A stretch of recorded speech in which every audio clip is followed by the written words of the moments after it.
नागपुर एवं central railway मजदूर संघ इनके संयुक्त विद्यमान से आयोजित नई पेंशन योजना और यूनिफाइड पेंशन योजना के विरोध में मैं अपने शब्दों को आपके समक्ष रखना चाहता हूँ। मंच पर उपस्थित दक्षिण पूर्व मध्य रेलवे और नागपुर से बिलासपुर तक जिनकी आवाज ही उनके नाम से जानी जाती है, ऐसे कर्मचारियों के जानता राजा माननीय जनरल सेक्रेटरी सर, उपस्थित दक्षिण पूर्व मध्य रेलवे मजदूर कांग्रेस मंडल समन्वयक नागपुर माननीय श्री इंदल दमाई जी, सेंट्रल रेलवे मजदूर संघ के अध्यक्ष माननीय श्री वीरेंद्र सिंह जी, उपस्थित सभी केंद्रीय पदाधिकारी, सभी शाखा सचिव, सभी अध्यक्ष और अपने हक और अधिकार को मांगने के लिए या हम जिंदा होने का प्रमाण देने के लिए आए मेरे युवा साथियों। विगत 2004 से जब नई पेंशन योजना लागू हुई, दक्षिण पूर्व मध्य रेलवे मजदूर कांग्रेस और सेंट्रल रेलवे मजदूर कांग्रेस एकमात्र संगठन है जो नई पेंशन योजना का हमेशा विरोध करते आया है।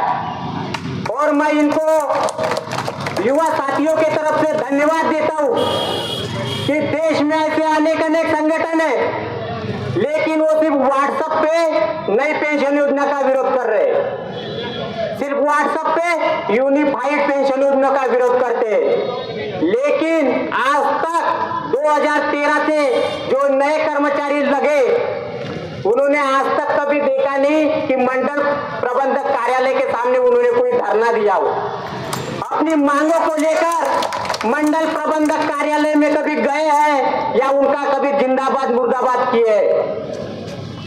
हम युवा साथी 2004 से केंद्र सरकार से मांग कर रहे हैं कि जो आपने नई पेंशन योजना लाई उसमें बहुत ही खामियां है, उसको बदलकर उसे ओल्ड पेंशन योजना लाइए। लेकिन मुझे ये समझ में नहीं आता कि जो विश्व गुरु है वो अंधा तो है, लेकिन अभी समझ में आ रहा वो बहरा भी है। हम मांग क्या कर रहे हैं और तुम दे क्या रहे हो? दोस्तों, ये आंदोलन ओल्ड पेंशन वालों का जितना है उतना युवा साथियों का भी है। और उनको लगता है कि ये धरती शेषनाग के पंख पर खड़ी है, तो मैं उनको बताना चाहता हूं कि ये धरती शेषनाग के पंख पर नहीं तो किसान और मजदूरों के पसीने पे खड़ी है। और सभा के अध्यक्ष CRMS के अध्यक्ष Shri Virendra Singh ji, south east central railway men's congress के महामंत्री जुझारू नेता भाई पीताम्बर जी, SC-CRMS के तमाम पदाधिकारीगण, CRMS के तमाम पदाधिकारीगण और इतने शॉर्ट नोटिस पर इतनी तीव्र गति से उपस्थित आप सभी बहादुर साथियों, भाइयों तथा बहनों, आप ये जानते हैं कि NFIR से एफिलिएटेड जितने भी यूनियन हैं, सेंट्रल मजदूर संघ, south east central railway Congress और अन्य जोनों में और प्रोडक्शन यूनिट में जितनी भी यूनियनें काम कर रही है, उसके ऊपर देश का रेल मजदूरी नहीं, केंद्रीय कर्मचारी भी भरोसा करता है, विश्वास करता है। आप जानते हैं जिस दिन से जनवरी 2004 में ये नई पेंशन स्कीम तत्कालीन सरकार ने लागू की थी, उस दिन से आपकी CRMS और SC-CRMC इसके खिलाफ संघर्ष कर रही है।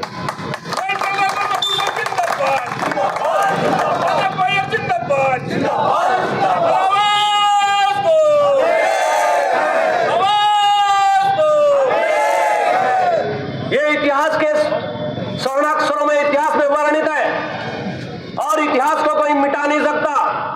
और उसके पश्चात लगातार NFIR, CRMS, SC-CRMC इस मुद्दे पर संघर्ष करती रही। भले ही सरकार ने उसमें अनेक सुधार करने का काम किया और जो भी सुधार हुए समय पर आपको हमने विभिन्न डेपो में हर जगह मीटिंग मीटिंग लेकर बताने का काम किया। आप जानते हैं CRMS और SCCRMC का जो कार्य प्रणाली है वो एक खुली किताब के समान है। हम जो कार्य करते हैं आप सभी को एकजुट करके, एकत्रित करके सफलता मिलती है तो आपकी हमारी सबकी सफलता होती है, और जहां असफलता मिलती है वो भी आपको बताने का काम किया जाता है। और पुनः संघर्ष के लिए हम सभी एकजुट होकर के अपने न्याय की लड़ाई के लिए संघर्ष करते हैं। तो यही इतिहास एनपीएस के खिलाफ की लड़ाई का है जो चलते चलते यूपीएस पर आई, और जिन्हें कुछ नहीं करना है, हमारे बीच में ऐसे भी संगठन है कुछ नहीं करना है, वे हर चीज में आलोचना करने का काम करते हैं। और आप जानते हैं जिसे कुछ नहीं करना है वो केवल आलोचना करता है। हम रेलवे कर्मचारियों के प्रति जिम्मेदार हैं, हम रेलवे कर्मचारी के प्रति ईमानदार हैं। रेल कर्मचारी हम पर विश्वास करता है। उपस्थित डिविजनल प्रेसिडेंट श्री वीरेंद्र कुमार सिंह, उनके central office bearer, divisional coordinator Indal Damay, मेरे central office bearer, branch secretary, president, जितने भी कैडर उपस्थित हुए, साथियों, जैसा कि आप सब जानते हैं कि आज का ये संयुक्त गेट मीटिंग NFIR के दोनों एफिलिएट्स CRMS और SCCRMC दोनों ने मिलकर आह्वान किया है। आप सभी जानते हैं मेरे कर्मचारी भाइयों कि ये किस मुद्दे पे है, और यूनिफाइड पेंशन स्कीम यूपीएस के मुद्दे पे उसके विरोध के लिए यहाँ पे इकट्ठा हुए हैं। साथियों, आपने यूपीएस के बारे में, एनपीएस के बारे में 2004 से आप लोग सुन रहे हैं। अब मुझे नहीं लगता है किसी भी नौजवान साथियों के लिए अब कुछ बचा है सुनने के लिए या समझने के लिए। अभी भी मेरे पूर्व वक्ताओं ने यूपीएस के बारे में पूरा खुल के बताया है। मुझे नहीं लगता है यूपीएस के बारे में और कुछ बोलना है। मैं इतना बताना चाहता हूं आपको, कुछ लोगों ने अफवाह फैला है कि doctor M Raghavaiah, national federation of Indian railwaymen के जो जनरल सेक्रेटरी हमारे, उन्होंने इस पे साइन कर दिया है लेटर पे, और दोनों फेडरेशन ने साइन कर लिया है। मैं साथियों इस पे रोशनी डालना चाहता हूं और आपको बताना चाहता हूं सच्चाई कि ऐसा कुछ नहीं है। आज NFIR के विरोध में, NFIR ने विरोध करा तो उसके एफिलिएट विरोध कर रहे, नहीं तो क्यों करे। NFIR कभी यूपीएस एनपीएस का समर्थक नहीं है, वैसे ही CRMS SCCRMC यूपीएस का और एनपीएस का समर्थक नहीं है। हम ओपीएस के समर्थक हैं और ओपीएस के लिए लड़ाई लड़ते रहेंगे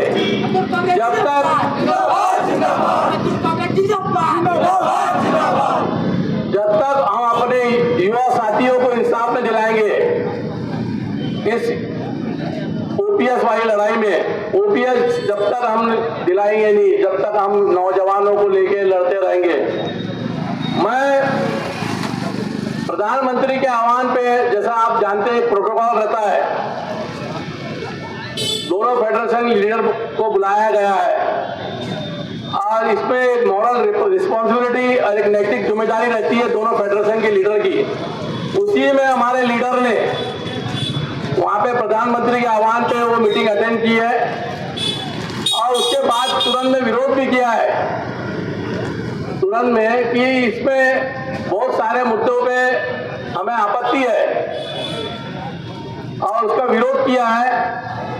हमारे महामंत्री ने कोई टीवी चैनल को इंटरव्यू में यूपीएस का समर्थन करते हुए आपने कभी सुना नहीं होगा, लेकिन एआरएफ के महामंत्री का खुला ऐलान है कि यूपीएस बहुत अच्छी स्कीम है और प्रधानमंत्री का मैं धन्यवाद करता हूं। और उन्होंने बहुत सारे चैनल में ये भी बताया है कि आने वाले दिनों में अब ओपीएस के लिए कोई लड़ाई नहीं होगी। तो साथियों, मेरे युवा साथियों को बताना चाहता हूं कि आपको सोचना है कि ये लाल झंडा किस ओर जा रहा है। आपको सोचना है। मुझे तो ऐसा लगता है कि आने वाले दिनों में कहीं लाल झंडे का कलर ना बदल जाए, लाल झंडा भगवा ना हो जाए। साथियों, आप लोगों को सावधान रहना है कि कौन सा झंडा, कौन सी यूनियन, कौन सा फेडरेशन आप लोगों के पीछे है और फेडरेशन क्या चाहता है, यूनियन क्या चाहती है, सीआरएमएस हो, एचसीआरएमसी हो, आपका सहयोग चाही है। आप सहयोग करिए। आज आने वाले दिनों में इस यूपीएस को लेकर बहुत सारे आंदोलन होंगे। इसमें आज जितने लोग हैं इससे डबल टिबल लोगों को चाहिए। आपने दिल्ली गया, जैसे मेरे पुराने वक्ता ने बताया है कि आप लोग दिल्ली भी गए, हम लोग सब कुछ कर लिए, लेकिन अंदर ही अंदर सरकार क्या कर रही है, कुछ हमारे कर्मचारी विरोधी संगठन जो सरकार से मिल जाएंगे तो हमारा लोगों को बहुत सचेत रह के लड़ाई लड़ना है। साथियों, जैसा कि मेरे एक डिविजनल कोऑर्डिनेटर ने सीआरएमएस ने बताया, तो मैं भी थोड़ी रोशनी डालना चाहूंगा अपने जोन के बारे में। उनके यहाँ जैसा सोसाइटी का इलेक्शन हुआ है, हमारे यहाँ भी पिछले 2 महीने के पहले इलेक्शन हुए urban bank, south east central railway, AC railway और east coast railway corporative credit society के इलेक्शन हुए। उसमें मजदूर कांग्रेस, एनएफआई के जितने एफिलिएट है तीनों रेलवे में। ये तो आज पहला शुरुआत की हमने एनएफआई के आह्वान पे सेंट्रल रेलवे मजदूर संघ और साउथ सेंट्रल रेलवे मजदूर कांग्रेस ने नागपुर मंडल में, ऐसे पूरे मंडल में सेंट्रल रेलवे जोन में, एचसीआर जोन में ये आज गेट मीटिंग का आयोजन किया है। और आने वाले दिनों में यदि सरकार इस पर गौर नहीं कर रही है, सोच विचार नहीं कर रही है, तो हम उग्र आंदोलन करेंगे। ऐसी धरना प्रदर्शन दिल्ली तक मार्च करेंगे, भूख हड़ताल पे जाएंगे। ये हमारी जो यूनियन के राइट्स है वो सब कुछ करेंगे हम लोग। इससे पहले एनपीएस के लिए हम लोग रामलीला मैदान में गए हैं, दोनों फेडरेशन के लोग। आने वाले दिन में भी हमारा फेडरेशन आह्वान करेगा, हम लोग जाएंगे। बिल्कुल। मैं वीरेंद्र सिंह, डिवीजन चेयरमैन सीआरएमएस। और जिस तरह से हमारे आज जो गेट मीटिंग किया है वो पूरे जोन में, और आज ही के दिन हम लोग सब गेट मीटिंग और प्रदर्शन कर रहे हैं। तो अगर गवर्नमेंट नहीं मानती है तो हम इससे भी बड़े आंदोलन करेंगे, और अगर नौबत आई तो रेल का चक्का जाम भी करेंगे, और हम ओपीएस लेके ही रहेंगे।